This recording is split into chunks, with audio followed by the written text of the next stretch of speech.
Castles may have served an important function in housing royalty, but what was their role in romance? Arranged marriages were common in medieval times, and the castle was often the setting for these unions. But were these marriages based on love or politics? Sometimes both.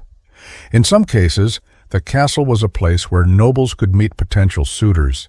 King Edward I of England had a very specific set of rules for these meetings. He stipulated that when a knightly order was to be held in his court, one of the conditions was that each nobleman must bring an unmarried son with him. This ensured that the king had a pool of eligible bachelors to choose from when seeking a husband for his daughter. These royal setups didn't always work out, though. The famous love affair between Henry VIII and Anne Boleyn is a prime example. The two met when Anne was just 15 years old, and the king was 23.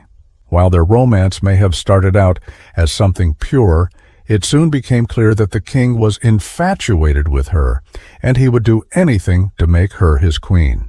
Unfortunately for Anne, Henry was already married to Catherine of Aragon, and while he was willing to take drastic measures to end that marriage, such as breaking with the Catholic Church, he wasn't willing to do the same for her. Once he had a son with Catherine, Henry had her executed for adultery and then married Anne. But their union was far from blissful. After Anne failed to produce a male heir, she was also executed, this time on charges of treason. Sometimes the castle was the backdrop for more scandalous affairs. Take, for instance, the love affair between King Charles II of England and his mistress, the famous author and poet John Wilmot. Their relationship produced 2 children, yet Charles never publicly acknowledged them.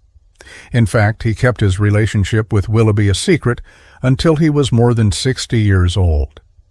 It wasn't until after he died that Willoughby's son publicly acknowledged the king as his father. As these tales demonstrate, castles were often the setting for passionate romances, political intrigue, and everything in between. They were a place where love could blossom, but also where hearts were often broken.